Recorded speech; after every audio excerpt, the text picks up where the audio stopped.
Fala aí, meu povo. Antes de mais nada, eu já preciso me explicar. Sim, eu tô muito de férias. Sim, eu tô vestido tipo Marcos Pasquim, quando coloca algum tipo de camiseta. Sim, eu tô numa casa na praia também, então vai ter barulho de vento, vai ter barulho de gente na piscina. Vocês façam um favor de não se incomodar. E eu vou responder as perguntas de vocês. Tem uma porrada sobre Cruzeiro e Fluminense, sobre Fred Caldeira, sobre o jogo, sobre a experiência no Maracanã. Antes de mais nada, agradecer a uma porrada de gente também que me parou no Maracanã para conversar, para trocar uma ideia. O Luiz e os amigos deles ficaram me escoltando na porta do Maracanã enquanto eu estava esperando. O pessoal que ia comigo ficaram ali trocando uma ideia legal. Muito obrigado também para quem assistiu Charla e também gostou. E, enfim, é isso. Começar a responder. De vez em quando eu vou colocar um óculos escuro também, se bobear. E eu tenho 2 copos aqui à minha disposição. Eu vou alternar entre eles também. Só que é uma espécie de gelada com quesada, sem o quesada, na cidade do Fred. Se bem que eu já não estou mais na cidade do Fred. Estou em Búzios nesse momento. Pra vocês saberem que vocês são todo um bando de curiosos. Ó, uma pergunta da Nath Miranda para começar. Além do placar, quem ganha? O dog do Maracanã ou o tropeiro do Mineirão? Nath, eu não comi o dog do Maracanã. Chegou um cachorrinho. Eu espero que você não tome a minha cerveja. Eu não comi no Maracanã e ia pegar. Veio com tudo para pegar. Eu não comi o dogão do Maracanã, eu comi uma pipoca só. Eu acho que com a pergunta da Nath já dá para responder um pouco. Eu tive uma boa experiência dentro do Maracanã, uma muito boa experiência. Era um jogo com 45 mil pessoas. E para comprar cerveja, para ir no banheiro, para ir comprar uma pipoca, estava tudo muito fácil. Eu não tive uma boa experiência para entrar no Maracanã. O sistema de comprar ingresso com reconhecimento facial, a empresa que o Fluminense terceiriza, eu não conseguia cadastrar o meu rosto, eu não conseguia chegar até a parte de cadastrar o meu rosto, aí eu tive que fazer um login com o perfil de uma outra pessoa, e depois dessa pessoa eu não conseguia entrar porque comprou 2 ingressos com 2 rostos diferentes no login dela. Enfim, foi um pouco caótico para conseguir ir no estádio, para conseguir comprar o ingresso e ir para o estádio foi difícil. Depois que conseguiu comprar e tal, realmente o reconhecimento facial entra muito rápido e lá dentro a experiência foi muito boa. Mas o comprar o ingresso não foi nada fácil com isso de cadastrar biometria, reconhecimento facial e tal. Não foi muito fácil, não. O Bruno, que é o meu irmão, ASFDFGH, perguntou: tá sabendo de algum jogo de celular top que tá para sair? Eu vou divulgar para vocês no Instagram daqui a pouco. O meu irmão, ele faz jogo de celular, ele é programador, ele faz jogo de celular, ele tem uma empresa que faz vários jogos premiados por aí de celular, e ele fez um jogo de futebol recentemente. É um jogo que está mais voltado para jogabilidade do que para o que a gente tem hoje de experiência no FIFA, né? Que são os gráficos e os jogadores parecidos e tal, esse tipo de coisa. É mais voltado para jogabilidade e ele está testando ainda como é que vai ser, se ele vai gostar disso, se ele vai se envolver com isso. Meu irmão normalmente faz simuladores de carro, de avião, de helicóptero. E ele está se aventurando agora no futebol. É um cara que não gosta de futebol, mas que trabalha muito bem na dele. Então, daqui a pouco, se vocês me virem divulgando um jogo de celular no Instagram, sou eu mesmo divulgando e é o jogo do meu irmão. Então podem gostar, podem clicar e podem baixar, que ele vai fazer isso daqui a pouco. Pergunta sobre futebol um pouquinho aqui que vocês gostam, hein? Underline real, underline PH. Marcelito, o Yamal já é melhor que o Mbappé? 90% das pessoas diz que ele é o melhor do mundo. Não sei se 90% das pessoas dizem que o Lamine Yamal é o melhor do mundo. Se for assim, ele vai ganhar o prêmio. Eu acho que ele não vai ganhar. Eu acho que o Dembélé vai ganhar porque tem, além de quem é o melhor, tem outros critérios, né? O critério, por exemplo, dos prêmios, dos títulos. E eu acho que o título da Liga dos Campeões pesa muito a favor do Ousmane Dembélé. Agora, sobre o Mbappé, o Lamine Yamal foi melhor que o Mbappé nesta temporada, né?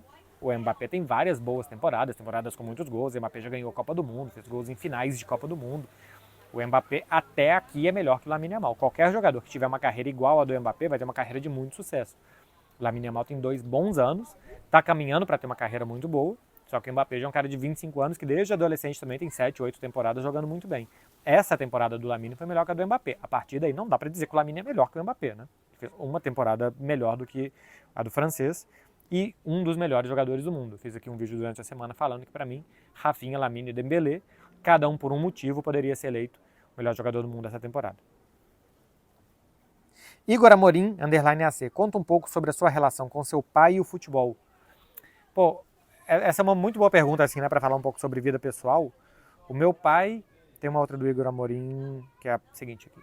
O meu pai teve eu e meu irmão muito jovem ainda, o meu irmão com 19 e eu com 22 anos. Como meu pai gostava muito de futebol e no estádio, ele me levava muito. Então a gente sempre teve muito em comum falar sobre futebol, assistir futebol, jogar futebol juntos. Quando meu pai tinha 40 anos, eu sou 22 anos mais novo, eu tinha 18. Então, pô, a gente conseguia conversar, dois adultos conversando de futebol, e meu pai basicamente da idade que eu tenho hoje. Mês que vem eu faço 39 anos. Então a minha relação com meu pai foi muito voltada para a gente conseguir conversar, se conectar, falar muito sobre futebol e tal. Eu acho que muitas vezes os pais têm muita dificuldade de conversar com os filhos e os filhos com o pai, né? E eu e meu pai, a gente sempre teve uma porta mais aberta, uma relação mais fácil de acontecer por conta de futebol. E até hoje, quando eu ligo pro meu pai, se a gente não tem muito o que falar, se a gente não quer, ou se a gente não tem muito para falar sobre o dia a dia, ou se a gente não quer muito falar sobre os problemas e as coisas do dia a dia, a gente fala sobre futebol, ele assiste os vídeos, manda comentário dos vídeos, assiste aqui o vídeo de perguntas também. Então, a minha relação com meu pai acho que foi muito ajudada pelo futebol. Isso acontece com muita gente, né? O meu pai nem é um cara muito fechado, mas tem muitos pais ou filhos que são muito fechados e só o futebol ajuda eles a se abrirem. Com meu pai não, com meu pai eu vejo que com meu irmão, com a minha irmã, ele consegue conversar sobre várias coisas, mas comigo o futebol nos conectou muito. Outra do Igor Amorim é, você não viu o jogo do lado do Fred? Não vi. O Fred foi de leste superior. Eu queria ir, mas acho que já estava esgotado quando eu fui comprar, alguma coisa assim. O pessoal que ia comigo queria ir de oeste inferior. Então não encontrei com o Fred, não queria muito ter encontrado com ele lá. Não vou ao casamento do Fred, porque já tinha outros planos quando vim para o Rio e tal. Então não conseguimos conciliar, infelizmente. Mas não vi. Uma galera no Maracanã ontem me encontrar e falava, pô, Marcelo, que legal você aqui, cadê o Fred? Ah, você é o cara da TNT e tal. E o Fred, cadê? Então, teve uma hora que eu quase mandei mensagem pro Fred. Falei, Fred, onde que você tá? Só pra eu indicar pro pessoal ir até você. Não vi o jogo com o Fred. Queria muito ter visto, mas não rolou.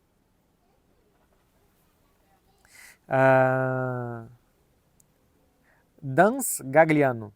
Becão, com todo respeito e sinceramente, você entende realmente de bola muito mais do que 99% dos jornalistas brasileiros. Onde você aprendeu tanto e o que você fez para se diferenciar dos demais? Eu meio que retuitei aqui um elogio, né? Não sou muito de ficar lendo elogio e tal, mas é para discordar. Eu não acho que eu entenda mais do que outros jornalistas brasileiros. Tem muita gente muito boa no Brasil que entende muito. Tem alguns com muito espaço nas grandes mídias e tal, e outros que são muito bons, que eu acho que tem menos espaço do que deveriam ter, porque são bons demais. Então, eu acho que eu entendo melhor do que alguns e pior do que outros, certamente. Tem muitos jornalistas do Brasil que eu vejo para aprender, porque são muito bons. Então, não acho que eu seja melhor do que os outros. Realmente não acho. O que eu acho que eu faço para me diferenciar dos outros é a forma de comunicar. Tento me comunicar de uma forma mais leve, sem muitas expressões difíceis. Eu acho que a comunicação ela tem muitas ondas. Você tem que construir coisa para chegar no ápice, para baixar de novo, para chegar de novo. Você não pode ficar sempre no mesmo ritmo. Eu acho que a forma de falar, de expressar, de explicar, principalmente quando você vai falar sobre um jogo, de explicar sobre o jogo, como que aconteceu, por que que aconteceu, isso é o que eu mais tento melhorar. E aí depois as habilidades de como ver futebol, como analisar da melhor forma, né? Como tentar ser coerente e tal, isso eu faço e todo mundo faz, mas como me comunicar é o que eu tento fazer melhor, é o que eu tento me diferenciar dos outros, me comunicar de uma forma que chegue bem para as pessoas. Estava falando do Fred, agora o Fred faz isso estupendamente bem, né? Usa as palavras como ninguém, o Quesada também, de uma forma que muitas vezes é mais brincalhona e tal, mais bem-humorada, mas também chega muito bem às pessoas porque se expressa muito bem, fala de futebol muito bem também. Então cada um tem a sua maneira de fazer isso. E a minha eu tento me comunicar da melhor forma que eu posso. João Pedro Paz 98. Você curte rock? Quais bandas você gosta de ouvir? Eu curto. Tem muito tempo que eu não paro para escutar rock e tal. Eu curto. Eu gosto muito de Pearl Jam, eu gosto de U2. Eu gosto muito de Oasis. Fiquei muito chateado que eu não consegui no show do Oasis nessa turnê que eles estão fazendo. Tem uma galera ainda. Eu tô muito feliz por essa galera. Eu tô morrendo de inveja deles também, que estão indo nos shows do Oasis por aí. Eu vi que vai ter no Brasil, inclusive, em novembro, né? Tô com uma boquinha de vir pro Brasil, não sei se vai ser durante a data FIFA ou não, pra ir no show do Oasis. Gosto muito. Aí, pô, sei lá, eu gosto de Green Day, de Foo Fighters, dos normais, mas eu acho que eu gosto mais de Pearl Jam. Gosto de Coldplay, não é rock já, né? Já tem muito, acho que nunca foi, agora muito menos. Mas eu gosto muito de Pearl Jam, gosto de rock velho, gosto de Bon Jovi, assim, gosto de U2. Gosto de Queen, mas tem muito tempo que eu não paro pra ouvir. Tenho parado pra ouvir pagode e reggaeton. Mas gosto de rock sim. Matheus Maciel. Essa pergunta foi muito difícil, tá? Depois de Messi, Cristiano e Neymar, qual jogador mais te impressionou ao vivo? Realmente, esses três foram os que mais me impressionaram. Eu sempre acho uma pena que o Neymar tenha se machucado tanto, que a carreira dele tenha ido para onde foi, porque a gente perdeu muito do que poderia ter visto do Neymar. Pelo tanto que ele é bom, ele ainda poderia estar jogando num nível muito alto.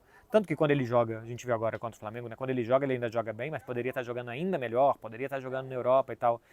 Talvez não fosse o corpo dele e as escolhas dele. Então, é um dos jogadores, é um dos grandes jogadores que eu vi, além de Messi e Cristiano. Esses, para quem é dessa geração, acho que são os jogadores que mais chamaram a atenção. Eu vou falar algo que talvez vocês não esperassem, que é o Busquets. Eu parei para refletir sobre isso aqui. Falei, pô, Benzema eu gostei muito de ver, o Alex eu gostei muito de ver também, Iniesta, Xavi, Toni Kroos, Salah. Teve muito jogador que eu gostei muito de ver. O Lamine Yamal é um jogador que está gerando isso também. Vamos ver se vai gerar por mais tempo, mas é um desses caras que está gerando. O Matheus Maciel pergunta ao vivo. O Ronaldinho Gaúcho ao vivo, eu já vi ele no Atlético, eu já vi ele depois e tal. Não me chamou tanto a atenção como o Ronaldinho do Barcelona aqui. Esse eu não vi ao vivo, né, em loco e tal. Então não entra Ronaldinho. Não entra Zidane, eu não vi o Zidane em loco. Então tem alguns que já vão ficando para trás. O Ronaldo Fenômeno poderia ser, mas ao vivo eu vi ele no Cruzeiro só. E depois em seleção brasileira, algum jogo acho que eu vi do Ronaldo Fenômeno, então chamou a atenção, mas não era tanto ainda. O Busquets me chamou muita atenção.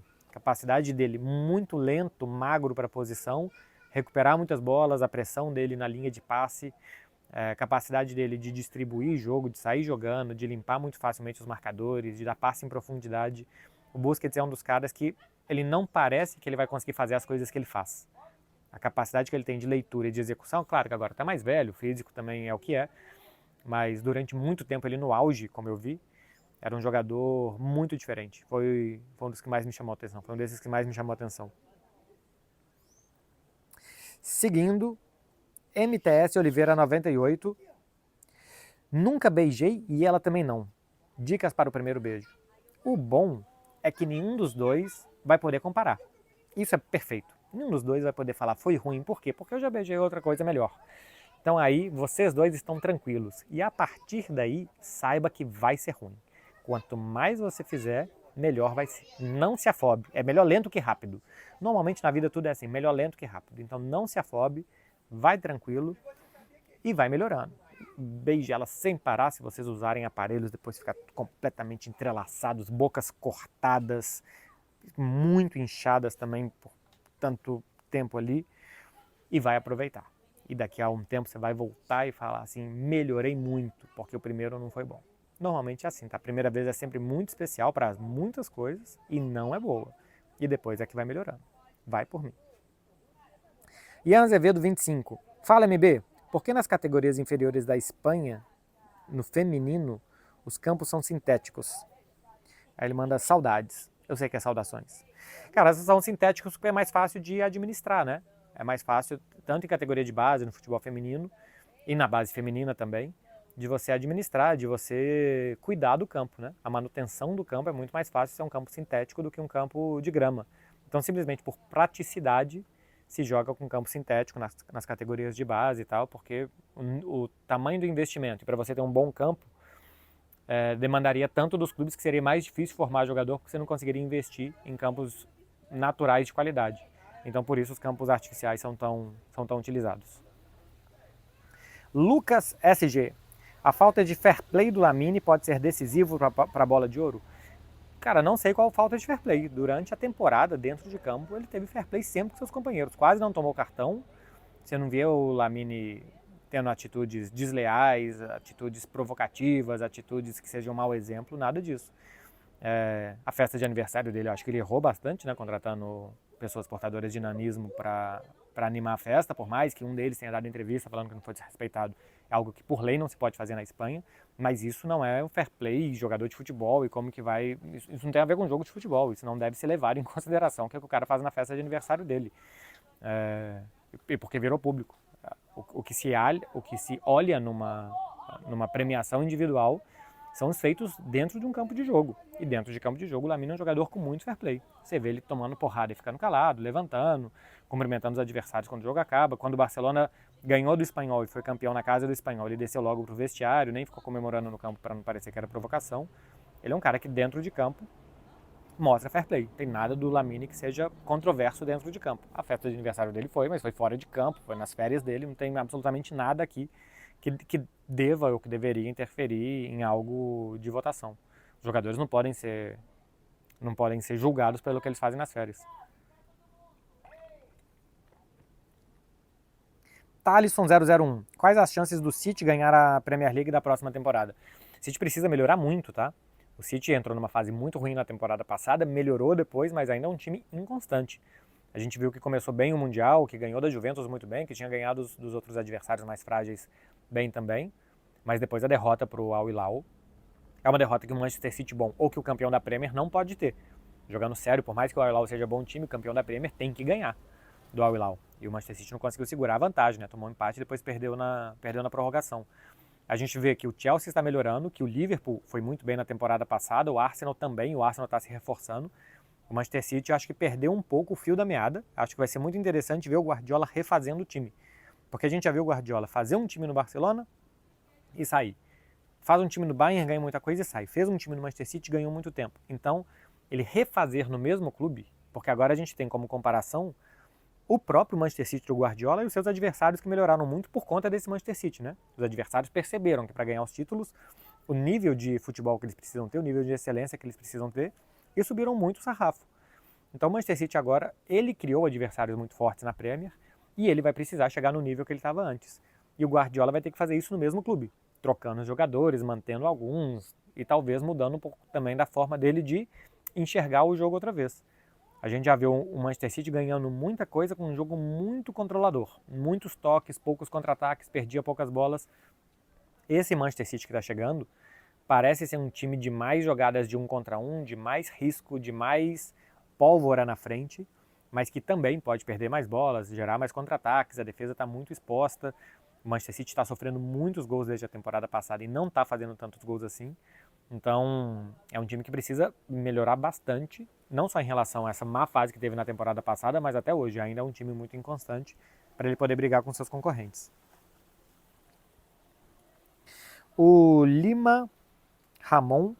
MB, nas transmissões europeias, tem comentarista de arbitragem, ex-árbitros?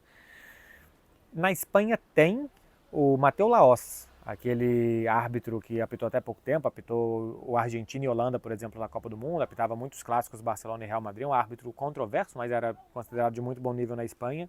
Ele comenta as principais partidas na Movistar, que é o canal que transmite Campeonato Espanhol e Liga dos Campeões.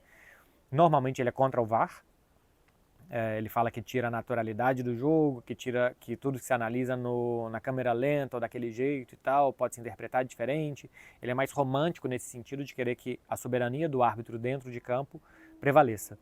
Eu não gosto da maioria dos comentários do Mateu Laoz e também não gostava dele apitando. Alguns comentários eu gosto mais, outros menos, assim. Mas não é muito comum ter vários ex-árbitros em partidas de futebol.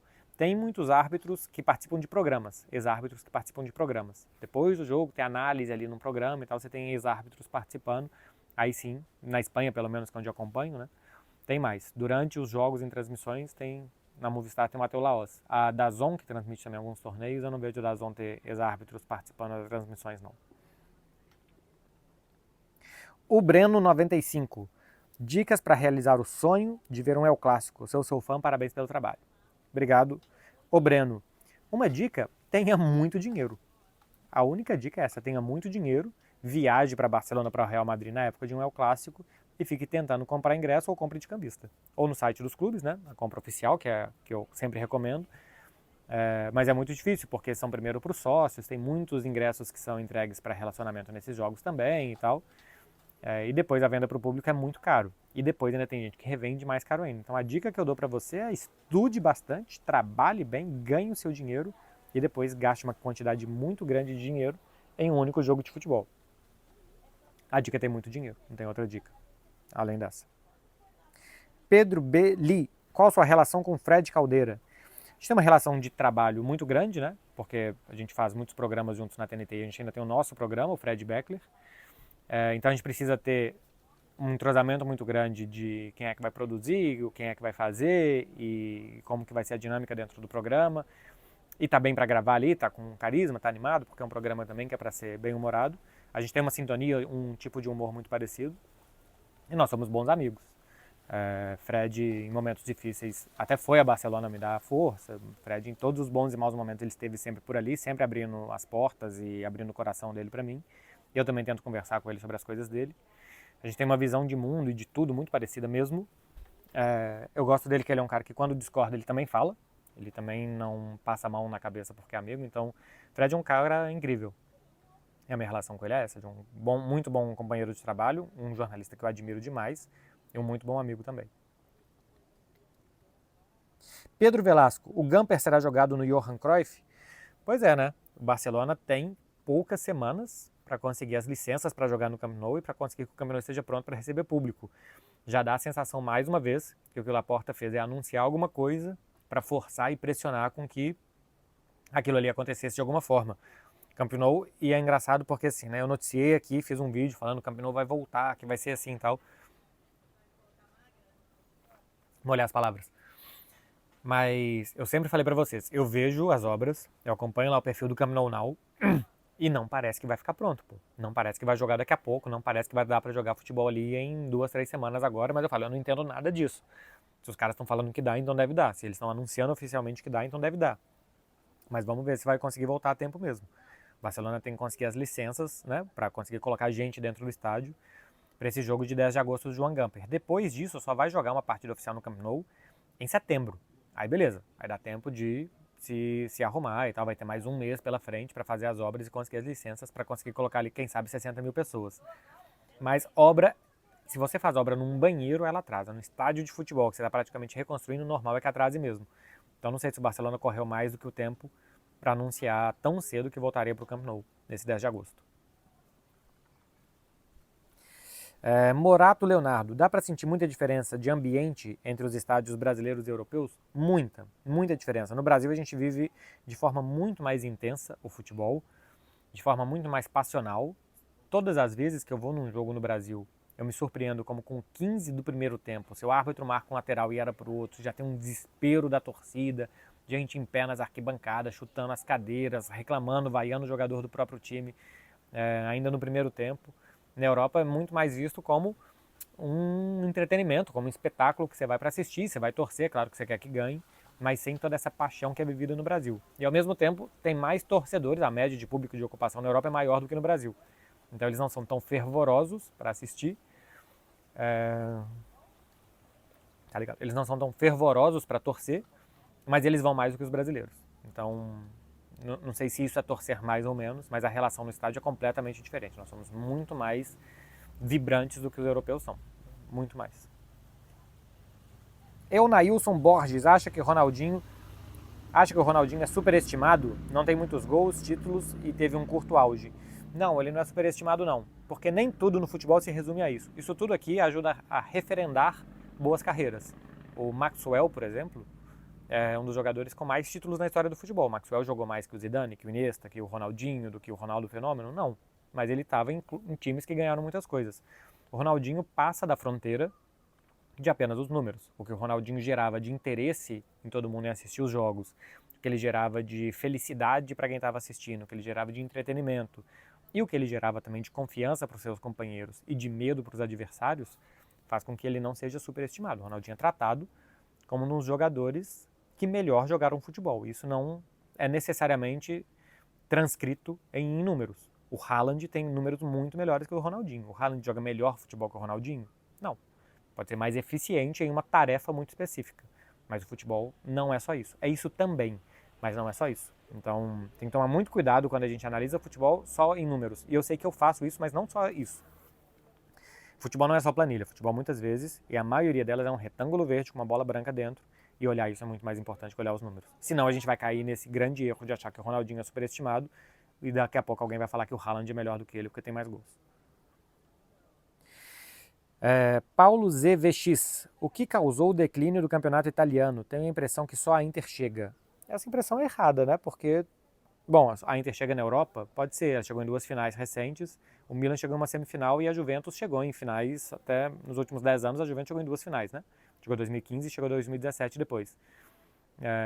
O declínio do futebol italiano vem do início dos anos 2000 e a dificuldade da Liga Italiana de se modernizar, de vender melhores patrocínios, de vender melhor a sua marca internacionalmente, o que alavancou as ligas grandes, como a espanhola e a inglesa, foi o consumo externo, internamente também, mas o consumo externo foi o que fez a diferença. E se a gente pega para olhar o campeonato italiano, são praticamente os mesmos números do início dos anos 2000, de valores de patrocínio e tal. Então, claro que o dinheiro desvalorizou, o bolo teve que ficar maior para todo mundo e o campeonato italiano não ficou. Além disso, também não modernizaram os estádios. Os estádios são muito velhos, tem poucas áreas VIP, poucos setores de camarote, isso também gera uma receita muito grande para os times. O Inter e Barcelona teve uma receita quase metade do que foi Barcelona e Inter. Barcelona e Inter teve uma receita, né, a renda do jogo de 14 milhões e o Inter-Barcelona a receita foi de 9 milhões. É muito diferente e o San Siro é um estádio quase 2 vezes maior do que o Olímpico de Montjuic. E olha que o Olímpico de Montjuic nem tem também, assim, nem é um estádio moderno. E ainda assim o Barcelona conseguiu arrecadar muito mais. Então essa dificuldade dos italianos de modernizar muitos setores muito importantes para a economia dos clubes, merchandising, marcas dos clubes, marca da liga, direitos de transmissão da liga, modernizar os estádios, fez com que ficasse para trás e ficasse um campeonato obsoleto. É bom, é disputado, tem alternância de poder, tem times que chegam longe em competições europeias, mas não consegue atrair grandes jogadores, muitas vezes não consegue reter grandes jogadores também, então é uma liga decadente. Marcos VVSR. O que acha de mais uma mentira do Laporta sobre a volta do Camp Nou? É isso, né? Que eu falei anteriormente aqui. Laporta muitas vezes se antecipa. Quando fala, por exemplo, anteriormente já falava que o Barcelona está perto de regra de 1 para 1, que o Barcelona pode contratar o jogador, que vai conseguir inscrever. Primeiro faz e depois vê como é que vai cumprir o que tinha falado. Tá saindo melhor do que pior, é verdade, as coisas pro Barcelona. Normalmente contrata, não sabe como é que vai inscrever, arruma uma alavanca, alguma coisa assim em cima da hora. E vai conseguindo montar um time competitivo e economicamente voltar a ser um clube forte também. E essa do Camp Nou, não sei se antecipou demais. Me parece que sim, que não estava tão certo ainda que o Barcelona ia voltar dia 10 de agosto. Vamos ver se vai conseguir ou não. Mas aparentemente contou com algo que não era tão certo assim, muito antes do tempo. Roberto Filho, pensa em visitar ou já visitou algum país da África ou da Ásia?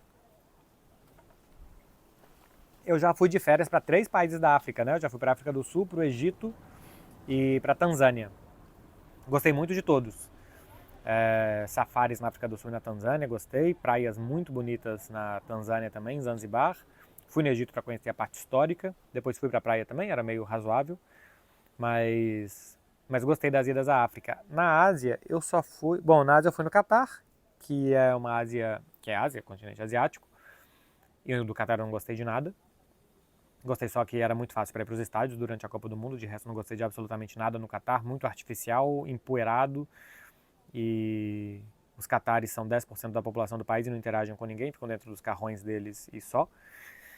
E fui para o Japão 2 vezes a trabalho, queria ir de férias para o Japão, queria aproveitar um pouco mais, fui fazer o Mundial de 2015 e de 2016, Mundial de Clubes. Muito trabalho, era produzir tudo no horário do Japão e entrar no ar no horário do Brasil. Então eram pouquíssimas noites de sono. Eu lembro que o café da manhã eu não tratava como café da manhã. Eu tratava como uma oportunidade de comer. Porque eu não sabia se depois dali eu ia dormir, se eu ia trabalhar, o que eu ia fazer.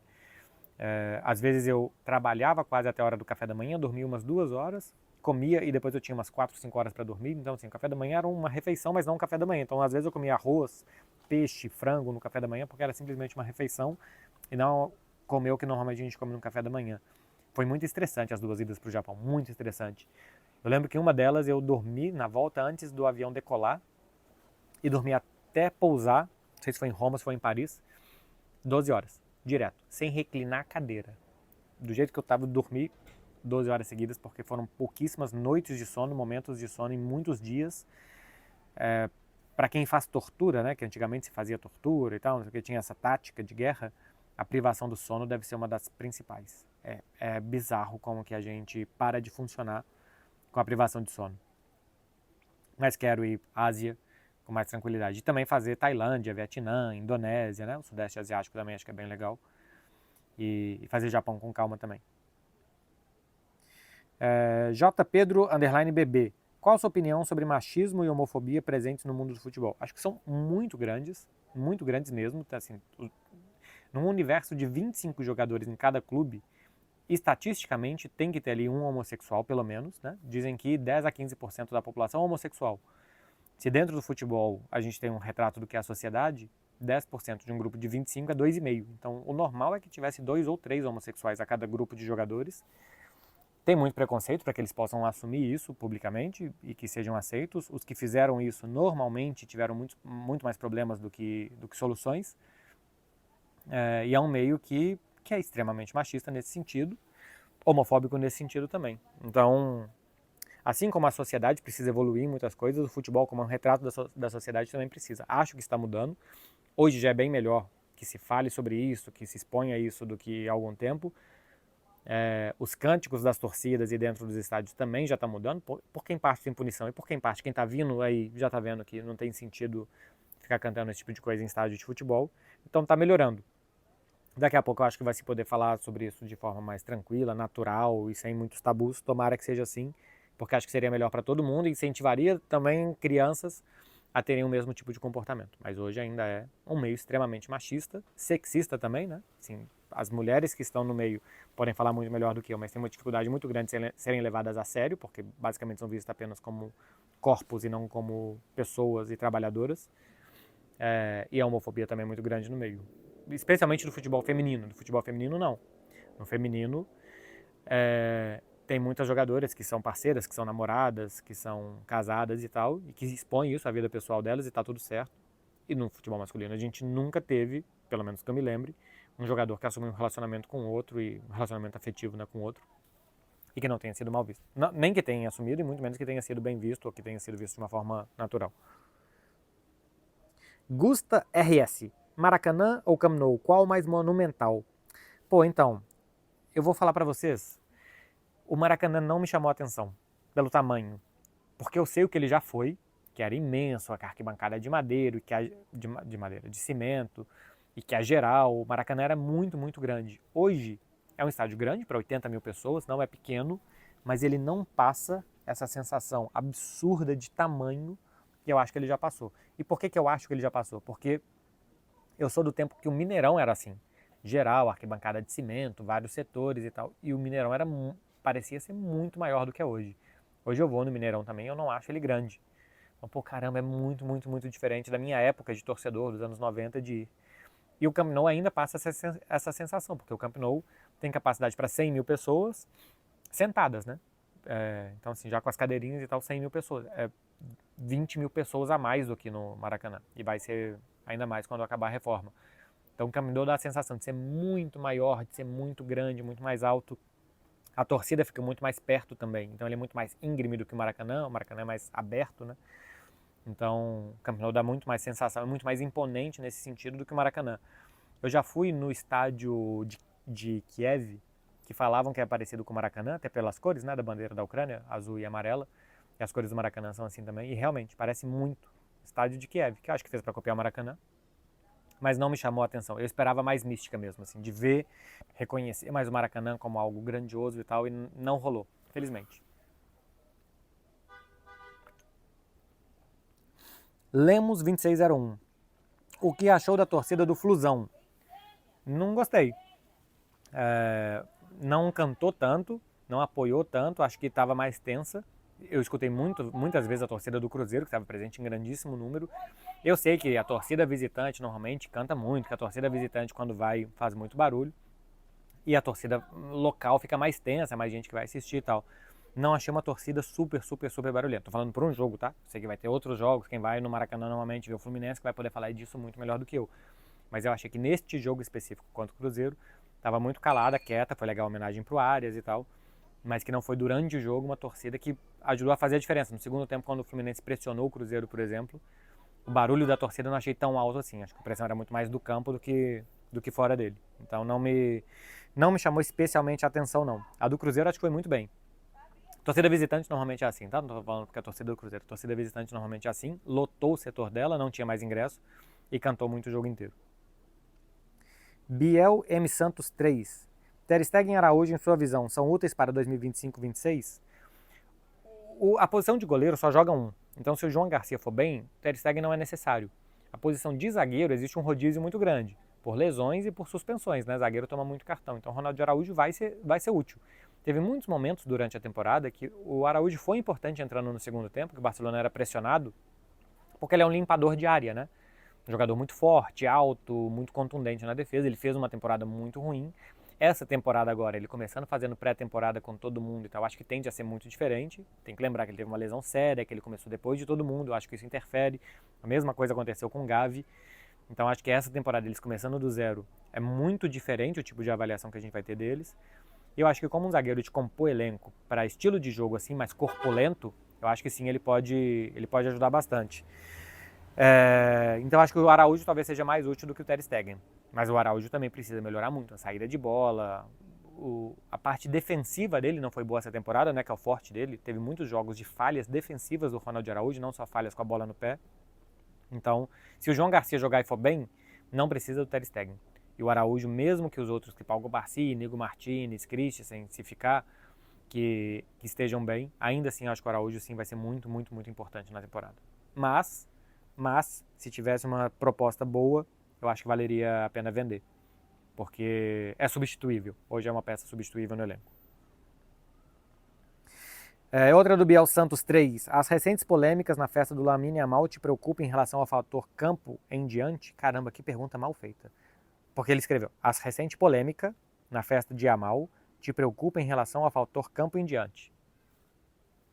Cara, gera algum tipo de preocupação, não exatamente pela festa de aniversário, porque, gente, é uma festa de um cara de 18 anos fazendo festão de aniversário e que pessoas de 18 anos cometem erros. Não estou nem tentando passar pano, é simplesmente entender que todos os jogadores com 18 anos eram mais moleques do que eles são aos 25. Então, acho isso normal. O negócio que pode acontecer com o Lamine, que a gente não sabe se vai acontecer, é o que ele vai ser quando ele crescer, né? Como que a roda vai girar, para onde que ele vai, se ele vai estar muito concentrado no futebol, se esse tipo de estilo de vida, talvez, que ele tenha vivido nesse verão, se ele vai gostar muito desse estilo de vida e se ele vai querer durante a temporada ter isso. Porque é uma coisa que o cara tem um mês e pouco de férias, e que nesse mês um pouco de férias que ele queira extravasar tudo que ele possa fazer num período que ele não pode fazer enquanto ele é um profissional, ele é um atleta profissional. Então se ele... Se durante o período que ele tem que ser profissional, se ele for profissional e nos meses de férias dele, ele quiser ser um cara que tira ótimas férias e que faz o que ele quiser dentro da lei, né? Sem contratar animadores de festa como ele contratou na Espanha, tá tudo certo. Tá tudo certo. Ele pode ter uma carreira longa, uma carreira vitoriosa, extravasar e ser feliz e ser jovem nos períodos de férias e durante os outros 10 meses do ano ser extremamente profissional. Isso pode acontecer. Ou o cara pode se perder, ou o cara pode gostar muito da noite, também pode acontecer e não dá para saber. Não dá para saber se porque ele aproveitou as férias agora, se ele vai ser um jogador durante a temporada irresponsável e pouco dedicado. Não me parece. Pelo menos não me parece por enquanto. Então vamos ver com o passar do tempo o que vai acontecer. É ficar atento e não decretar. Esse menino tem 18 anos, ele fez isso nas férias dele de 17, então ele não presta mais, ele perdeu a cabeça. Pô, acho que é muito sério e irresponsável de pensar isso. Daniel JS. Fala, Beckler. Por que bola na trave não conta como chegou na direção do gol? Porque não foi na direção do gol, né? Se não tivesse goleiro, se não tivesse ninguém, a bola bate na trave e sai, ela não foi em direção ao gol, não foi gol. Chute em direção ao gol, nas estatísticas, só conta ou que entra ou que o goleiro pega. Porque bola desviada também você não sabe se vai chegar ao gol ou não. Se um goleiro defende é porque seria gol, ou se ela entra é porque seria gol, evidente, porque é gol. Então bola na trave não é uma bola dentro do alvo. É muito pertinho, é na trave, mas é fora. Então é só isso, bola na trave não é bola no alvo. Não tem mais o que falar para vocês.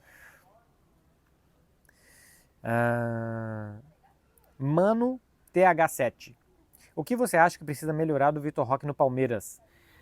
Precisa melhorar a participação no jogo, o Vitor Roque participa muito pouco do jogo, e precisa melhorar também o faro de gol dele dentro da área, né? Participação dele dentro da área, as finalizações, o deslocamento para receber a bola, o agir muito rápido quando recebe para finalizar. O Vitor Roque parece sem confiança, parece meio ainda fora de órbita no Palmeiras, de não conseguir achar o espaço dele para finalizar, de não conseguir achar o espaço dele para sair da marcação, de não conseguir participar do jogo que não seja toques muito laterais no meio do campo.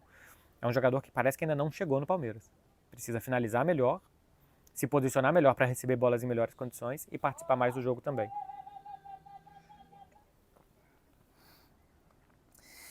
De Gusta.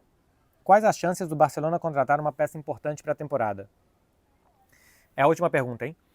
Cara, as chances do Barcelona contratar são se ele conseguir entrar na regra de 1-1 do fair play financeiro de La Liga. Isso vai depender de quando sair a auditoria do Barcelona, que La Liga dê ok para essa auditoria do Barcelona. Que, por exemplo, que os assentos VIP que o Barcelona negociou que possam entrar na conta do fair play. porque eles já estão prontos, então já pode usar, então a partir daqui já pode começar a contabilizar eles. Uma coisa que o Barcelona já recebeu essa grana dos assentos VIP, o Barcelona já tem os 100 milhões de euros, na verdade tem 58, a promessa de receber 42, só que ele não pode contabilizar isso enquanto os assentos não puderem ser utilizados. Então tem que ver se o assento está pronto, se vão ser contabilizados, se vão ser utilizados e se vai contar como venda ou se como aluguel. Se o Barcelona vai fazer uma venda de jogador, se o Ter Stegen vai sair e vai economizar salário. Tudo isso vai depender para o Barcelona limpar um pouco os custos e a partir daí fazer uma contratação. Então as chances são que não dá para saber.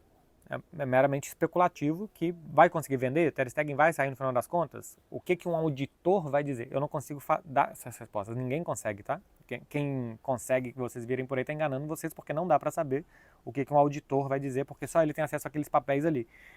Então a chance do Barcelona contratar é limpar custos.